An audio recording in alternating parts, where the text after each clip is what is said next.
Now, Tawhid means that God is absolutely one and absolutely unique. God is the independent, necessary reality. He is unique, eternal, timeless, and the creator of everything that is other than him. Now, in Islamic philosophy, Ismailis included, we maintain that Allah is absolutely one, simple, without any parts or multiple aspects within him, and that he is timeless and immaterial, and that God has no similarity to his creation. And God is the creator of everything through a created hierarchy of intermediaries, beginning with the first creation of Allah, known as the first intellect, the pen, or the Nur of Muhammad, and then through the second creation of Allah, known as the universal soul, the second intellect, or the guarded tablet. And through the mediation of the first creation and the second creation, Allah creates and sustains our universe. Thus, Islamic philosophy maintains that Allah is absolutely one, absolutely unique, and absolutely dissimilar to his creation.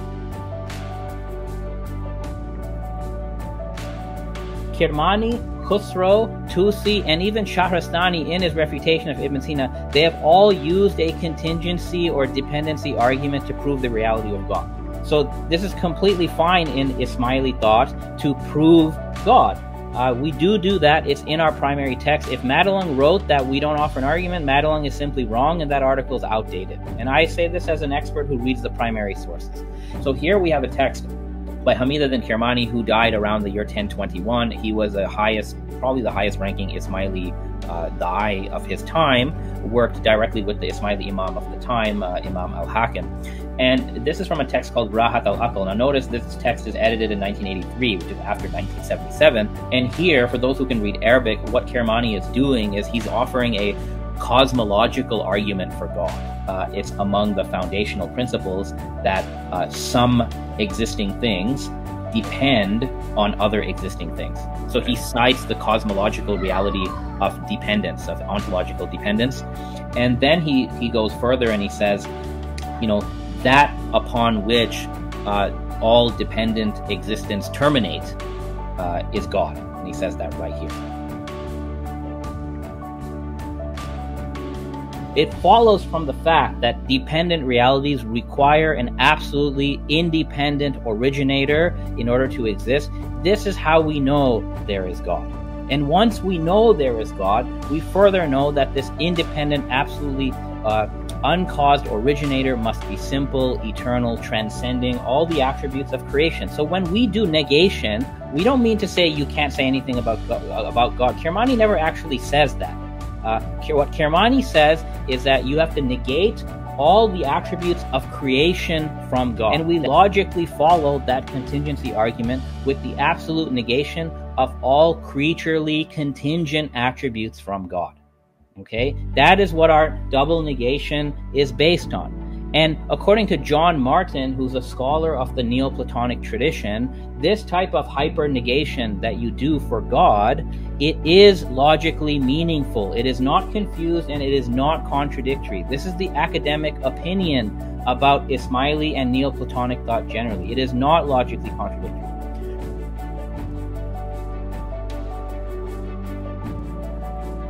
Now, what is our position on attributes? Here's the thing. If attributes refer to distinct, finite realities, which is what the Atharis believe, then yes, of course God is beyond attributes because God is one and infinite. So these finite, distinct attributes like knowledge, power, life, and justice, these belong in creation. Okay? When the Quran refers to God as all-knowing or all-living or all-powerful, we can affirm that he is, but the meaning of that is that God is the creator of life, knowledge, and power, not that God is the bearer of life, knowledge, and power. If exists is a genus under which you have substances and accidents, then exists is a created category and God transcends existence. Okay, and everybody agrees with that. God does not possess existence. God transcends existence if existence is a created genus. Number two, if existence is a non-constitutive accident or arad, which Ibn Sina says and which Kirmani says, then also God is beyond existence. And I already showed Ibn Sina saying that. If existence is predicated analogically through what is called a relative analogy, then the term God exists simply means God is the source or the ground of existence. And this is a position that Ismailis do affirm. Finally, if you're using exists in the sense of analytic theology or analytic philosophy, in analytic theology, X exists is just a quantifier. It's not an attribute.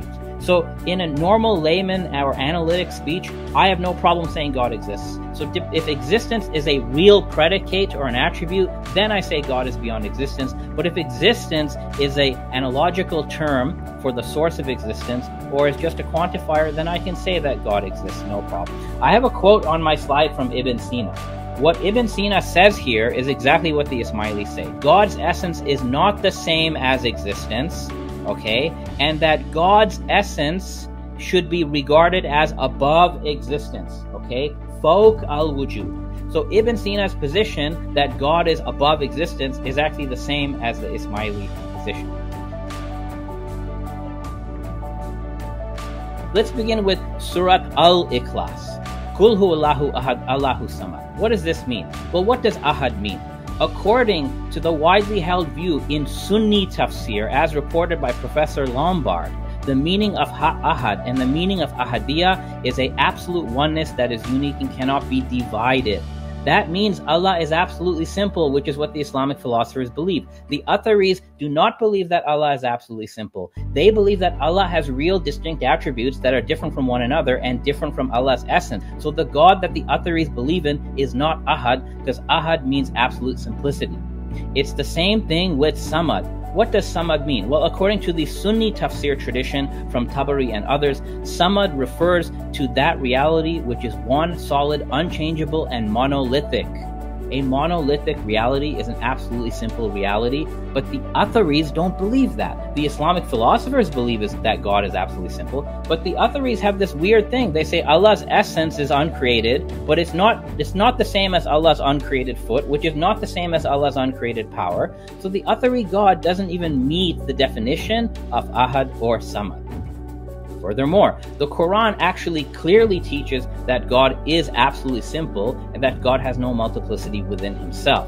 How do we know this? Well, the Quran says that God is the creator of everything, every shay. The Quran says that every shay has been created as a pair. So every created thing contains zawjiyah or duality. The Quran says God is nothing like his creation. Laysa kamithlihi shay'un. So God is absolutely dissimilar to everything in creation. And if everything in creation has duality, it means God cannot have any duality. But when the Athari comes and says that God has real entitative sifat that are distinct from his essence, the Athari has created duality within God, because a sifa and mausuf are not identical. They're codependent on one another. And this is the same teaching that Imam Ali, the first Imam and the fourth Caliph of Sunnis, teaches. He says you have to deny God attributes, that is, real distinct attributes. Now, the Quran actually nowhere teaches the Athari doctrine that God has real distinct attributes that are additional or distinct from his essence. What the Quran does talk about is the names of Allah, the descriptions, and the relations. But names, descriptions, and relations are not the same as ontological attributes. There is an Athari ta'wil going on here that they're not admitting to.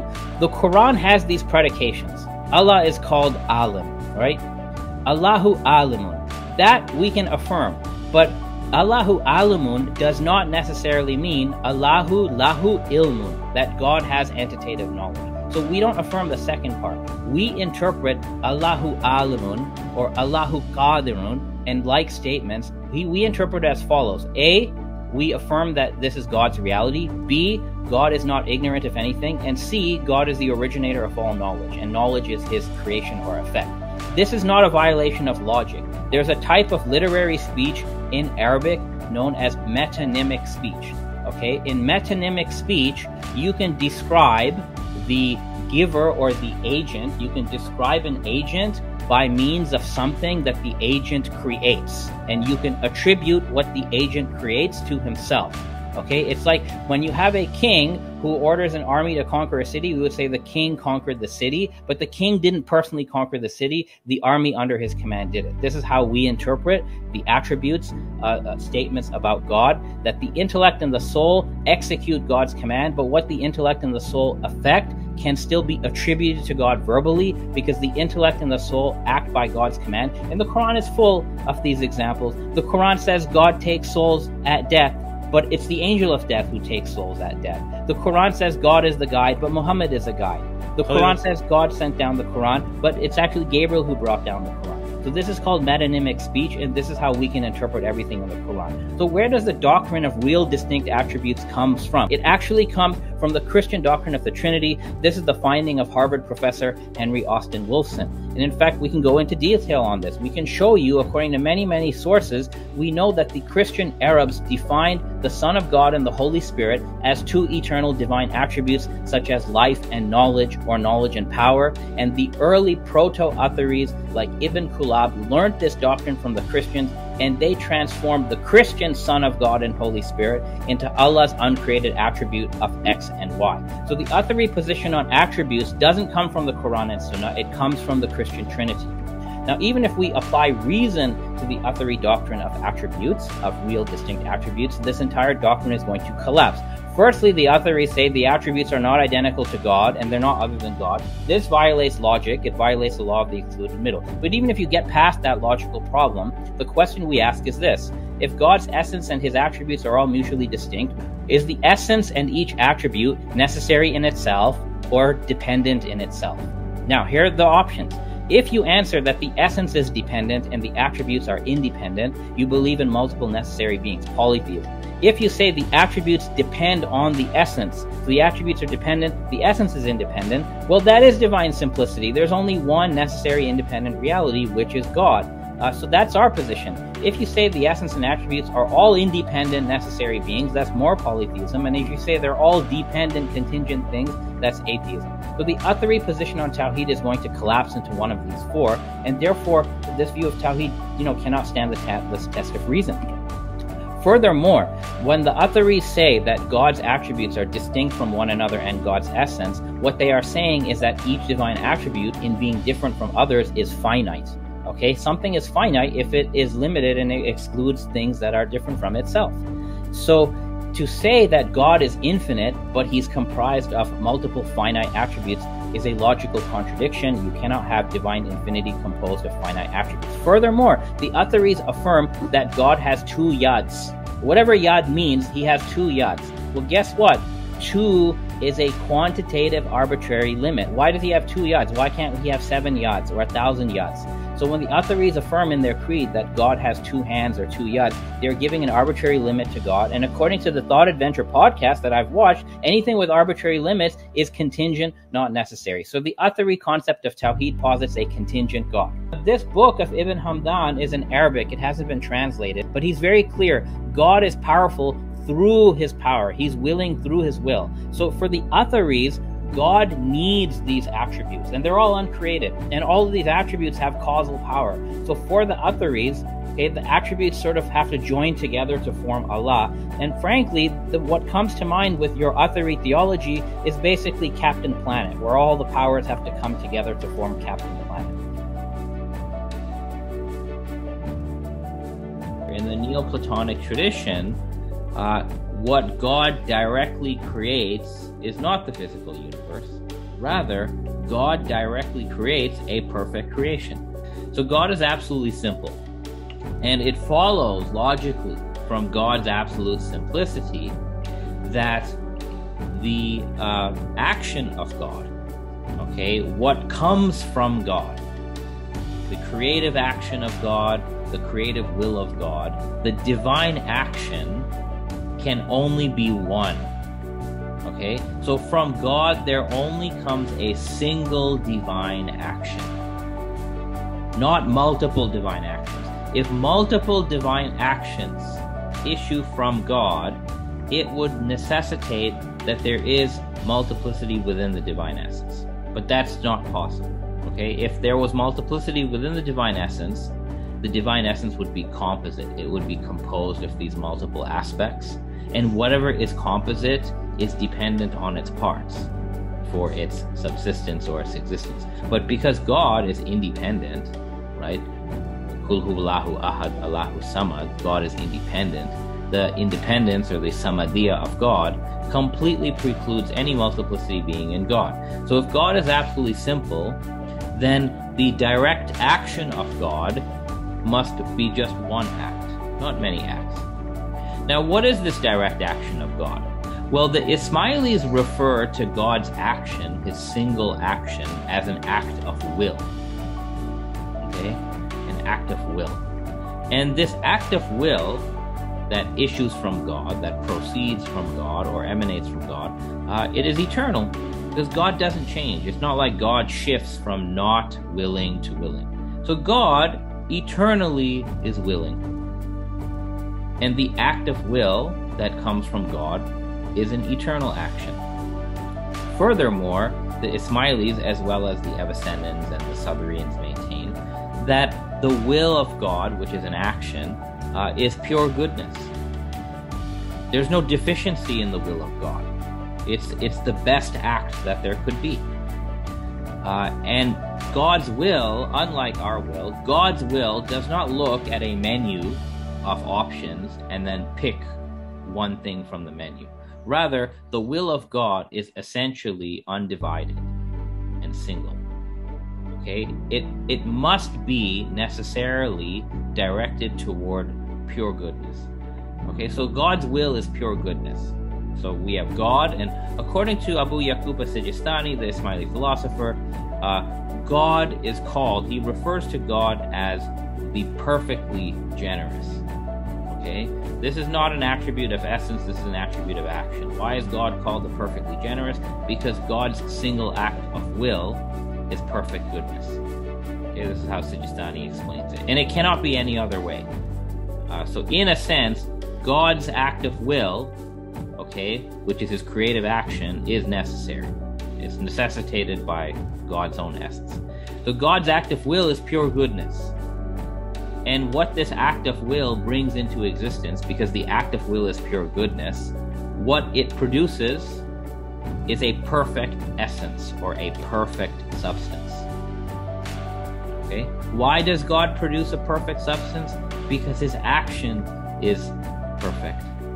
If the action has no deficiency, then the result is something perfect. So God's act of will, which is eternal, produces a perfect substance. God's perfect action produces a perfect essence, and together, the divine action and the substance that it produces, together, they compose, or they produce, the first creation, which is the perfect creation. What is this perfect creation? The perfect creation is the conjunction of God's perfect will and a perfect substance that will brings into being, and together the perfect will and the perfect essence constitute the first creation, which is called the first intellect within the Neoplatonic tradition. So the way Sijistani puts it is that God is perfectly generous, his will, which is his action, is perfectly good, perfect goodness, and therefore the first creation is a perfect creation. Okay, so this is the first point. And already, we have actually dealt with one part of the problem of evil. Because in our solution to the problem of evil, God directly creates a perfectly good creation. There is no evil within the first intellect. The first intellect is the best substance, the best creation that could possibly be brought into being by God. And the first intellect is eternal, and it glows with goodness, you could say, okay, because it's been directly produced by God. So in our view, God is the creator of everything. He is not limited by anything, but everything God does is in accordance with his own essence or his own nature. So because God is absolutely simple, he creates one direct creation. All the other creations are from him, but indirectly. And that one direct creation is called the first intellect. And the reason why is because if God has multiple aspects, then he would create multiple things. Because God is simple, he creates one thing directly. And this first creation must be eternal because God is eternal. God is not in time. God is always eternally creating the first intellect, and the first intellect depends upon God. So it is a creation, and it's an eternal creation. And in the Islamic tradition, and in the Quran and the Sunnah, the first intellect is affirmed. The first intellect is called the will by which God creates all things in Shia Hadith. The first intellect is called the Amr, the kun fayakun mentioned in the Quran. In the Hadith literature, the first intellect is called the pen. It says the first thing God created was the pen, and then he told the pen to write everything in creation. That's literally an intermediary. Before anything is created in its physical reality, it is written by the pen. So God does create everything through the pen or the first intellect. And these hadiths are in the Sunni and the Shia corpus. What does the word Tawhid mean? So Tawhid is a verbal noun. It doesn't actually mean oneness. It means to unify, to make something one. It's a verbal noun that takes on direct objects. So we actually have some interesting Ismaili texts where they interpret the word Tawhid as a verbal noun. It's an action. And as an action, God is not the object of Tawhid. Nobody is making God one, right?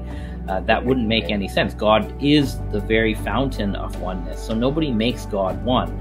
So in Ismaili text, what we find is that Tawhid is an action, and it's an action that is performed by the worshipper, where it doesn't mean to make God one, but it means to isolate divinity from creation. It takes on a negative meaning for when a person does Tawhid. What they conceptually, you're conceptually divesting everything in creation of the divine nature. So you're just left with God, right? That's what Tawhid means for the creature, and for the Tawhid at the divine level is what God does. God's action of creating the cosmos is an act of Tawhid, because God creates a creation that is numerically one, namely the first intellect. So the Tawhid of God is to create the first intellect, and then the Tawhid of the first intellect and everything within creation is to then deny divinity to oneself, to isolate the divinity away, to divest divinity from oneself. So that's what Tawhid from an Ismaili perspective actually means. That's interesting, because I just keep coming back to, like, if my main thing was Tawhid, and if I was a Muslim, it would be like, it seems like that's the direction to go in. I mean, it just seems to make more sense to me out of the idea of Tawhid.